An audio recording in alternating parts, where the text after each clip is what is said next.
Stephen, you know too much, man. You know way too much here. Look, this guy, if you don't know Stephen Sorensen, he loves history. Yeah, wow. This is a very knowledgeable correspondent here, Stephen Sorensen.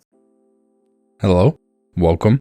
My name is Stephen Sorensen. I'm the creator of Ctruth, and in this video, I provide 5 clips from a recent live stream on my friend Derek's YouTube channel, Mythvision Podcast, where he had on Dr. Steve Mason to chat and answer some questions from the audience about Josephus. I've been aware of Steve for a couple years now, but I'd never seen a picture of him before. I'd only read parts of his works and read about him in other people's works. I took the opportunity to ask some questions to him on Derek's livestream, and I'm glad I did. The first clip is Derek's introduction, the second is a section of Steve talking that I found interesting, and the last 3 are the portions where Steve responds to my questions. The entire livestream was awesome, so I recommend you check out the original when you have time. Josephus has been this strange, lingering historical figure who has like the hinge pin on so many ideas. It's like mythicists run to him, historicists run to him. Everybody looks to this guy to try and figure out stuff. What is he saying? Who was this mysterious guy? How important was he? Well, I have an expert on the topic of Josephus, on histories of Josephus, surrounding the first century, knowing about this guy who's going to join us today. With that being said, let's go ahead and introduce our guest here. I have Dr. or Professor Steve Mason. Welcome to the channel. Thank you. Thank you. Let me go ahead and kick us off here real quick here.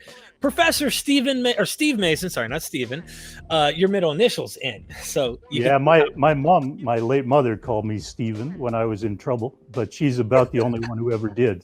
So when I hear it, that's the reaction. I loved my mother, but I hope I'm not in trouble. Yeah. Well, let's hope not. Mom, I'm the same way. When I hear mom say Derek, it's like she said my name. Oh no. Well, we're saying Josephus. So Josephus is going to be on the hot seat today. I'm excited to hear what you bring. And this is kind of a wing it show on the history, who this guy was. And we're going to take the audience's questions. But first, just so you know a little bit about Dr. Mason here, and I'm going to try and call you Steve. I told you I'll try. It's hard for me to not try to go with a professional. So please don't take that as disrespect. No, Steve is good. Yeah. So you were a Canadian historian of Judea in the Greco-Roman period, best known for your studies of Josephus and early Christian writings. He was professor of classics, history, and religious studies at York University in Toronto. He has been Kirby Lang Chair of New Testament Exegesis at Aberdeen University, and he did work at the University, and I'm going to try this, of Groningen? Yeah, it's good enough. Yep. Holland. So you've got quite a bit of credentials, and you have written extensively on this subject matter. So for anybody who's interested, I'm going to go ahead and share the screen real quick. It's down in the description. Click my suggested books by Mythvision down in the description. It's an affiliate link, so it gives me a kickback if people want to buy the books through there. I'm pretty open about that, of course. Give me some gas money, you know what I mean? So here is some of his writings: A History of the Jewish War, 866 to 74, Key Conflicts of Classical Antiquity, Josephus, Judea and Christian Origins, Methods and Categories, Josephus in the New Testament, Flavius Josephus, Life of Josephus, Orientation of the History of Roman Judea.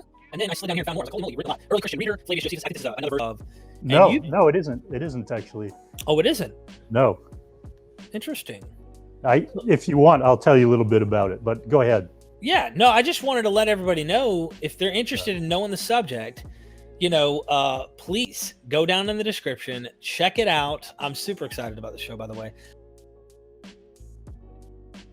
This is the job of a historian, is first of all to understand where each source is coming from. What's their angle? What's their perspective? What story are they trying to tell, right? But none of it is reliable, right, for a historian. And this isn't just Josephus, it's all the famous guys from antiquity like Herodotus, Thucydides, Polybius, Livy, Tacitus, all of these other writers. Those are some of the most famous ones. Historians realized long ago, you can't just take any of these accounts and say, okay, that's what happened. Unless somebody can show me it didn't happen, I'm going to believe that because I think this is a reliable author.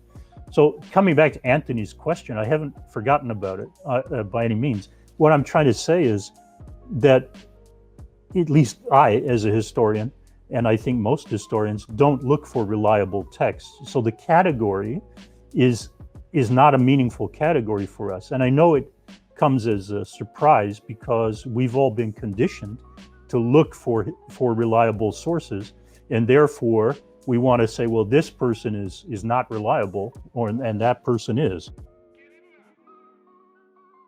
So this is the kind of thing a historian has to think about. You know, it's easy to say, well, I don't believe that happened, but then you still have to think about, okay, but how do you explain what's in the story, right? You see what I mean? Yeah, that's interesting because that takes you back to real life. Like, what would it really have been like? This isn't just, I don't know. We don't think of all the mechanisms involved into real life when you go back into those times. Steven Sorensen, thank you for the super chat earlier, brother.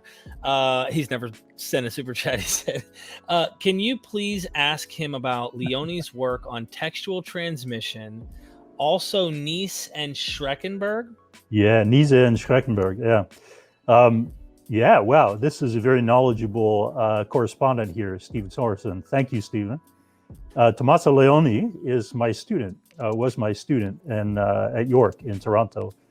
Did his PhD, did a brilliant dissertation on the Arch of Titus, not the famous one that's still standing or has been repaired and restored, but the lost one in the Circus Maximus in Rome. And Tommaso Leone wrote this brilliant dissertation on that. But he's published along the way, when he worked with my project at the time, he published a couple of articles on the textual transmission of Josephus. What do I think of it? I think it's brilliant. I think that Tommaso is a very gifted scholar. Just his footnotes alone are treasures. He has these massive footnotes. Every statement he makes has an enormous footnote. He really is a master of his subject when he writes. So I think very highly of him. Nice, I'll be quick about this. I'm not sure that all your viewers really want to know about these guys, but Benedictus Nice is the one who prepared the Greek text that we generally use for translation purposes. So I direct a project now. Can I show you those? Can you see those red books? Those yes, sir. Those are the translation and commentary to Josephus. You showed one of them in your introduction, Derek. These are very different from everything else. They're a new translation of Josephus's works with a very detailed commentary. So I spent my morning today working on a passage of commentary and translation in this thing. So Nice, this guy Nice, provided back in the 1880s and 90s, he published the Greek text that we all still use. This guy was a stone genius in just reading all that he got hold of. He went around, got hold of all these manuscripts and compared them, and where there were differences, which there are all over the place, he cobbled together a single Greek manuscript, and then in the footnotes, in the apparatus, told us what the main variants were. So his text is like gold, but it's the Greek text. So to answer Stephen's question, yeah, fantastic stuff. And it's not been paralleled since. Nobody's had the time to sacrifice their entire career to doing what Nice did, even though it needs redoing now. Interesting. So Schreckenberg is also in the same vein. He's also passed away now, like Nice passed away a long time ago. Schreckenberg much more recently. And he was a great scholar in Münster, Germany. And he did all these works on the reception. In fact, they are exactly behind me up there. They are on the reception history of Josephus. So he traces through the Middle Ages how Josephus' works were used and reused. Now, he made some mistakes. He also has a terrific bibliography, annotated bibliography of Josephus. Now, other scholars pointed out some errors that he made, but the guy's opus, his oeuvre, his body of work was so massive and so important that, of course, he's going to make some mistakes. Yeah. Awesome. Well, I'll get to yours again, Steven. He sent another little sticker, super chat thing, and he had another question. Because look, this guy, if you don't know Steven Sorensen, he loves history. Look, I really appreciate it. There's so many great comments and questions and things like that. Steven Sorensen, again, he has a good question. Real quick, Joel Pearson says, if Dr. Mason's in Holland, is he now required to put chocolate sprinkles on everything? So, Yes. here's Steven's question. Can you ask about any forgeries done by Josephus or forgeries made by later authors attributed to Josephus? Well. Yeah, this could be answered on many different levels. So first of all, I mean, my short answer is no. But there are lots of things. For example, there are texts that have come down in the name of Josephus, like Fourth Maccabees. There's a very famous text, Jewish text, that was transmitted alongside Josephus's works. And its title is really not Fourth Maccabees, but On the Supremacy of Reason, or the reasoning power over the passions. And in fact, careful study shows it has a lot of Josephus vocabulary in it. I mean, that's what modern scholars can find out, sort of typical Josephus vocabulary. It was handed down with his works, and people thought, probably because of these overlaps in vocabulary, they thought it was by Josephus, but you can't really call that a forgery. I think when people talk about forgeries, they're looking more at passages like the paragraph on Jesus in Antiquities 1863 to 4. And some people have argued that the John the Baptist thing a bit later in Antiquities 115 and following is a forgery. Some people have argued that if not a forgery, an interpolation, which amounts to the same thing, a Christian insertion into the text. Some people have argued that about even the little James bit in Antiquities 20. So, I mean, people have argued all kinds of stuff. If you look on the internet, you'll find the argument that Josephus's works as a whole were actually constructed by the Flavian regime in some way. So whether Josephus himself or somebody else also wrote the New Testament. The Flavian regime wanted to replace Judaism or something like that. And that's why you see similarities between Josephus and the New Testament. So there are many. I'm not sure what's behind the question. So I can't really answer it from the point of view of the questioner. But what I can say is I don't think we have the works of Philo of Alexandria were transmitted by Christians. And there's lots of stuff in Philo, I mean, that you would think a Christian author might want to change or adapt to Christian usage. But you don't really see anything like that in the manuscripts of Philo. I think it's very similar with Josephus. There's very little in there, if anything. I mean, we have to wrestle with these passages I mentioned. But by and large, it's not like Christians had a field day with these texts and were interpolating stuff all over the place. That's just not the case. So we can keep an open mind about the other things, whether there are forgeries, but being common, no, it's not common. Thank you. And for me, the conclusions don't actually matter very much. You know, that's not where I'm at. I don't, because conclusions come and go. Yeah. Right. Or at least they should. If you're a historian or like a scientist, you should be able to change your mind about the conclusion on the basis of different evidence and different ways of looking at things. You should be able to change your mind. So it's not about committing to conclusions. It's about how you get there. Right. Dr. Mason, can you ask him about the difference between titling the war as Judeans versus Jewish Jews? Stephen, you know too much, man. You know way too much here. Right. He may know that I published an article back in 2007 on arguing simply this, that for ancient historians, we always would translate the Greek and Hebrew terms. So I'm gonna drop the Hebrew and Greek terms here Yehudi is the Hebrew term. Yehudi. The place Yehuda. This is what we usually call Jew and Judah or Judea. And then the Greek and Latin terms are very similar. Judaios, and Judea. I simply argued in this article that although we always translate, almost always until then, people would translate the place as Judea. So they would translate Judea, or they transliterate more properly, Judea as Judea.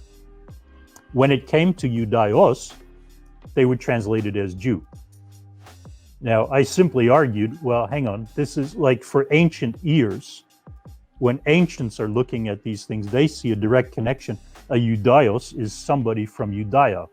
A Judaios is the masculine ending of Judea, so the place is Judea, and a person from there is Judaios. So it would capture the ancient way of thinking better if we, as historians, and only for this purpose, as translators, for this technical purpose, if I transliterate as Judean in both cases. So the place is Judea or Judea, and the people from there are Judeans.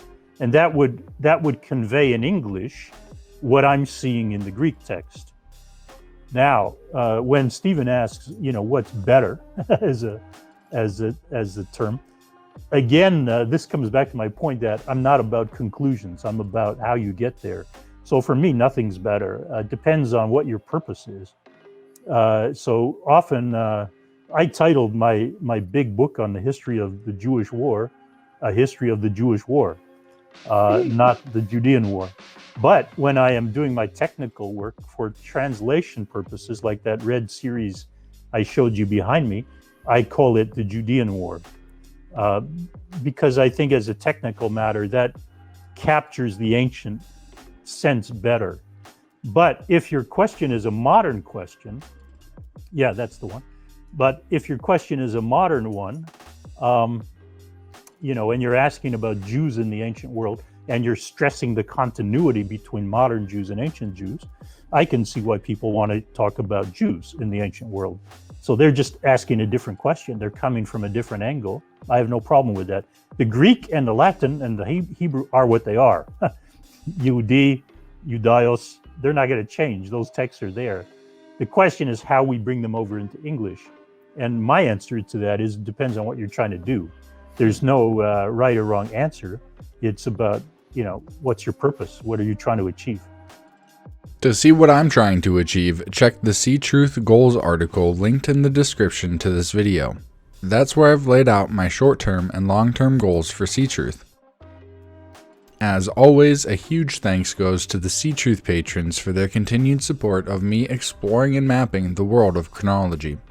That concludes this video. Subscribe, hit the like button, comment, and never stop seeking the truth about chronology.